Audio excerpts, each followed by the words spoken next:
Chapter number 6 composition of matter याचा part 2 आपण बघणार आहोत. आज पार्ट 1 मध्ये आपण बघितलं, थोडा भाग बघितला. आता आज आपल्याला भाग दुसरा बघायचा आहे. या भाग दुसऱ्यामध्ये आपल्याला बघायचं आहे ते बघण्यापूर्वी मी काही संज्ञा सातवीला आपल्याला मागील इयत्तेमध्ये अभ्यासाला होत्या. या संज्ञा इलेमेंट सिम्बॉल ते तुम्हाला दिलेले आहे. ते आपल्याला याच प्रकरणाच्या पुढच्या भागामध्ये आपल्याला जेव्हा मोलेक्युलर फॉर्म्युला तयार करण्यासाठी याची आवश्यकता आपल्याला भासणार आहे. यामध्ये आपल्याला दिलेले आहे इलेमेंट्स, काही त्याचे सिम्बॉल दिलेले आहे. उदाहरणार्थ hydrogen symbol H, helium He, lithium Li, beryllium B, boron B, carbon C, nitrogen N. तर अशा प्रकारच्या या सिम्बॉल जे दिलेले आहेत इलेमेंटचे, ते तुम्ही जर पाठ केले तर ते तुम्हाला निश्चितच फायदेशीर ठरतील आणि पुढचं मोलेक्युलर फॉर्म्युला बनवत असताना ते तुम्हाला उपयोगात येतील. आता आपण येतो ते पुढचं म्हणजे काय, element compound mixture. Element compound mixture a schematic sub microscopic picture and characteristics दिलेले आहे तुम्हाला. आता यामध्ये आपण जर बघितलं, मूलद्रव्य, संयुग आणि मिश्रण याचं अतिसूक्ष्म पातळीवरील चित्र दिलेलं आहे आणि त्याची वैशिष्ट्ये पण दिलेले आहे. उदाहरणार्थ एक आपण बघूया नायट्रोजनचं. नायट्रोजनचे मॉलिक्यूल दिलेले आहे बघा. आता नायट्रोजन म्हणजे काय, वायू आहे आणि म्हणून त्याचे जे रेणू दिसत आहे तुम्हाला, ते रेणू काय आहे, अशी दूर दूर दिसत आहे तुम्हाला. त्यानंतर त्या खाली ऑक्सिजन पण आहे, ऑक्सिजन दे आर स्कॅटरिंग. त्याच्यानंतर आहे पुढे compound, nitrogen dioxide molecules NO2. आता त्या नायट्रोजनच्या मॉलिक्युल्स पासून काय बनलं, संयुग बनलं, कंपाऊंड नायट्रोजन डायऑक्साईड, म्हणजे नायट्रोजन प्लस ऑक्सिजन हे दोघं मॉलिक्यूल एकत्र आले आणि त्यापासून बनलं कंपाऊंड. म्हणजे नायट्रोजन हा इलेमेंट, ऑक्सिजन हा इलेमेंट आणि त्यापासून बनलं संयोग. त्यानंतर पुढे मिक्सचर. मिक्सचर काय आहे, तर मिक्सचरमध्ये आपण नायट्रोजन आणि नायट्रोजन डायऑक्साईड म्हणजे N2 and NO2 हे जे आहे, हे दोघं एकत्र झाले ते मिक्स होत नाही एकमेकांमध्ये, ते वेगवेगळेच राहतात. जसे आपण बघितलं की नायट्रोजन आणि ऑक्सिजन हे अगदी एकजीव होऊन जातात आणि ते एकत्र होऊन NO2 एक नवीनच पदार्थ तयार होतो. इथं काय होतं, नायट्रोजन आणि NO2 mixture of N2 and NO2 they are separated, पण हे एकत्र केले आपण तर त्याचं मिक्सचर तयार होतं. खाली दिलेलं आहे आपल्याला ते, constituent of substance of element is only one and it is that element itself. compound मध्ये दिलं आहे, constituents of substance of compound is only one and it is that compound itself. म्हणजे काय, तर मूलद्रव्याचा घटक पदार्थ एकच व तो म्हणजे ते मूलद्रव्य स्वतः, म्हणजे मूलद्रव्याबद्दल आपण बघितलं. दुसरं संयुग.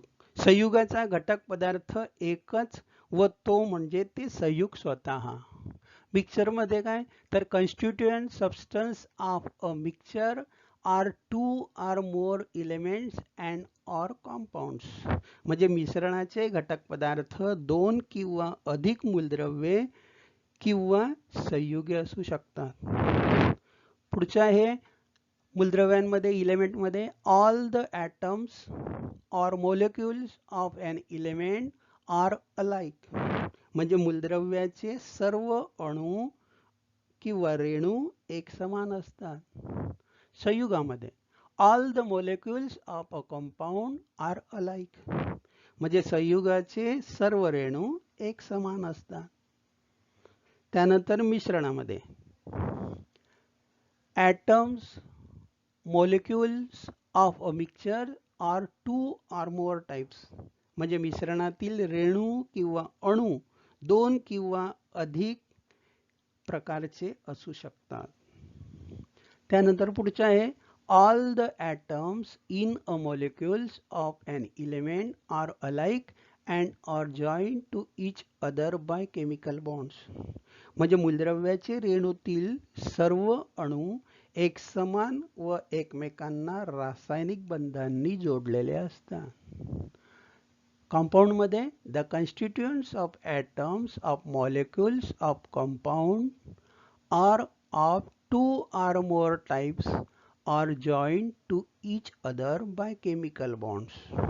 म्हणजे काय संयुगाच्या रेणूतील घटक अणू दोन किंवा अधिक प्रकारचे व एकमेकांना रासायनिक बंधाने जोडलेले असतात. Mixture The constituents of molecules of mixture are different from each other and are not joined by chemical bonds. म्हणजे मिश्रणातील घटक रेणू एकमेकांपासून भिन्न असतात आणि रासायनिक बंधाने ते जोडलेले नसतात. आता एलिमेंट मध्ये atoms or molecules of different elements are different. म्हणजे वेगवेगळ्या मूलद्रव्याचे रेणू किंवा अणू वेगवेगळे असतात. संयुगामध्ये कंपाऊंड मध्ये the proportion of constituents elements in a compound is constant. संयुगातील घटक मूलद्रव्यांचे प्रमाण हे ठराविक असते. मिक्सचर मध्ये the proportion of constituent substance in mixture can be changed. मिश्रणातील घटक पदार्थांचे प्रमाण बदलू शकते.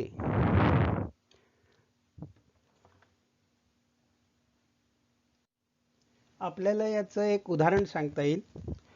उदाहरणार्थ वॉटर अ कंपाऊंड म्हणजे पाणी हे एक संयुग आहे. Pure water is compound form by chemical combination of the elements hydrogen and oxygen. म्हणजे पाणी हे ऑक्सिजन आणि हायड्रोजन या मूलद्रव्यांपासून बनलेले असते आणि ते या मूलद्रव्यांपासून संयोगाने ते रासायनिक संयोगाने ते बनत असते. आता यामध्ये जर आपण बघितलं तर हायड्रोजन आणि ऑक्सिजन कुठल्याही प्रमाणात म्हणजे कुठल्याही प्रपोर्शन मध्ये जर आपण हायड्रोजन आणि ऑक्सिजन आपण घेतलं तर पाणी जे असतं हे पाणी बनत नाही. तर त्यासाठी काय लागतं तर त्यासाठी एक आपल्याला हायड्रोजन आणि ऑक्सिजनचं एक कॉन्स्टिट्यूटिव्ह एलिमेंट जे आहे याचं आपल्याला वजनी प्रमाण जे असतं हे ठराविक असं लागतं आणि हे वजनी प्रमाण काय आहे तर 8:1. 8:1 म्हणजे 8:1 असं याचं प्रमाण असेल तरच हे पाणी बनतं. म्हणजे मूलद्रव्याचं वजनी प्रमाण काय पाहिजे 8:1 असेल तरच ते बनतं, नाहीतर ते बनू शकत नाही. म्हणजे ऑक्सिजन 8 आणि हायड्रोजन 1 या प्रमाणात जर असेल तरच ते बनतं. आता दुसरं आपण बघूया मिक्सचर. आता मिक्सचर मध्ये आपण जर बघितलं तर दूध हे एक मिश्रण आहे. Milk is a mixture of water. आता मिल्क मध्ये काय काय असतं तर mixture of water, lactose, fat, protein and few more natural substance.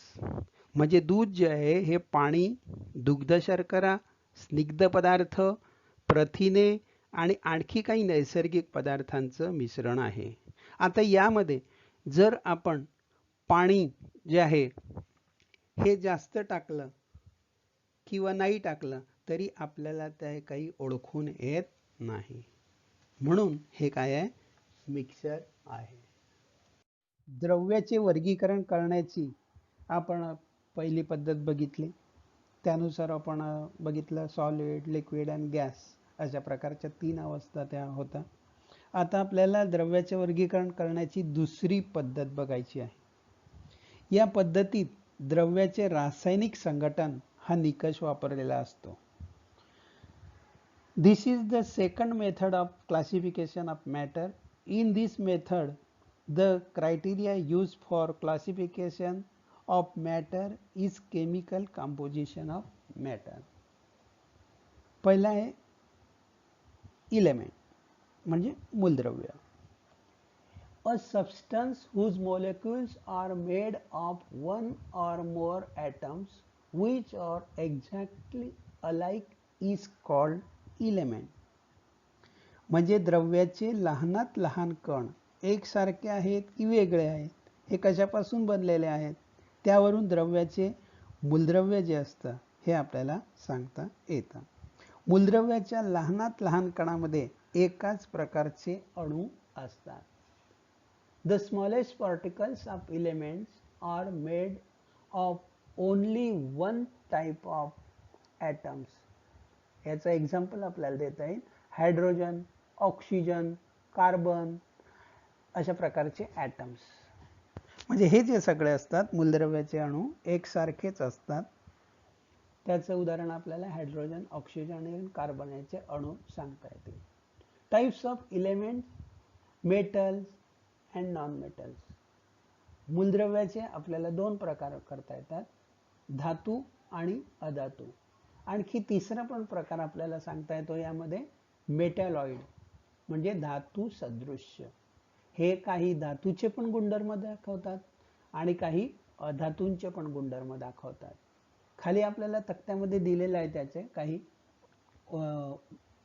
Properties दिलेल्या आहेत. त्यामध्ये सांगितलेलं आहे आयर्न नेल म्हणजे लोखंडी खिळा घेतला आपण, त्याला जर आपण ठोकलं हॅमरिंग तर त्याचा शेप जो असतो तो बदलतो. म्हणजे आपल्याला त्याच्यामध्ये काय काय भौतिक बदल होतात ते आपल्याला सांगता येतात. तर अशा प्रकारे तन्यता, वर्धनीयता हे गुणधर्म त्या मूलद्रव्यांचे असतात. त्यावरून त्यांचे मेटल्स, नॉन मेटल्स अशा प्रकारचे गुणधर्म जे असतात ते गुणधर्मावरून त्यांचे प्रकार पडत असतात. द्रव्याचा दुसरा प्रकार आहे कॉम्पाउंड म्हणजे संयोग.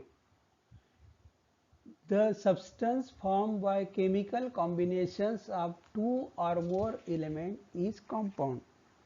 म्हणजे substance form by chemical combination म्हणजे रासायनिक संयोगाने एखादा पदार्थ एक किंवा दोन मूलद्रव्यांपासून बनलेला असेल तर त्याचं संयुग तयार होत असतं. उदाहरणार्थ मोलिक्युल ऑफ वॉटर म्हणजे पाण्याचा रेणू. आता आपल्याला बघायचं आहे टाइप्स ऑफ कंपाऊंड म्हणजे organic compound, inorganic compound and complex compound असे तीन याचे प्रकार आपल्याला सांगता येतात. ते एक एक करून आपण बघूया. यामध्ये सुरुवातीला आपल्याला दिला आहे organic compound. The compound which when heated strongly gives black coloured carbon residue is called organic compound. म्हणजे एखादा पदार्थ जर आपण त्याला तीव्र उष्णता दिली आणि जर का काळ्या रंगाचा कार्बन शिल्लक राहत असेल तर त्याला सेंद्रिय संयुगे किंवा कार्बनी संयुगे असे म्हणतात. उदाहरणार्थ carbohydrate, protein, petrol, cooking gas अशा प्रकारचं. दुसरं आहे inorganic compound. Compound which when heated strongly decomposes to give a residue behind are called inorganic compound. Example salt, blue vitriol etc. म्हणजे काही अशी द्रव्ये सेंद्रिय संयुगापासून बनलेली असतात की ती जी असतात त्यांना तीव्र उष्णता दिली की त्यांचं अपघटन होतं आणि अपघटन होऊन मागे अवशेष उरतो. ती जी संयुगे असतात ती असेंद्रिय संयुगे किंवा अकार्बनी संयुगे असं त्याला म्हणतात. उदाहरणार्थ मीठ, सोडा, गंज, मोरचूद, चुनखडी इत्यादी. तिसरा जो प्रकार आहे तो तिसरा प्रकार म्हणजे complex compound. The molecule of compound which have a complex structure formed by many atoms and in the center of these metal atoms are also included or called as complex compound. Example, hemoglobin, chlorophyll ही त्याची उदाहरणं आहे. जटिल संयुगाच्या रेणूमध्ये अनेक अणूंनी तयार झालेली जटिल संरचना असते. या संरचनेच्या मध्यभागात धातूंच्या अणूचा सुद्धा समावेश असतो. याचं उदाहरण आपल्याला सांगता येईल क्लोरोफिल, की ज्यामध्ये मॅग्नेशियमचा समावेश असतो. लोह म्हणजे हिमोग्लोबिन, हिमोग्लोबिनमध्ये लोह असतं. सायनोकोबाल्मिन, यामध्ये कोबाल्टचा समावेश असतो. म्हणजे यालाच व्हिटॅमिन B12 किंवा जीवनसत्व B12 असं त्याला म्हणतात. ही काही जटिल संयुगाची उदाहरणं आपल्याला सांगता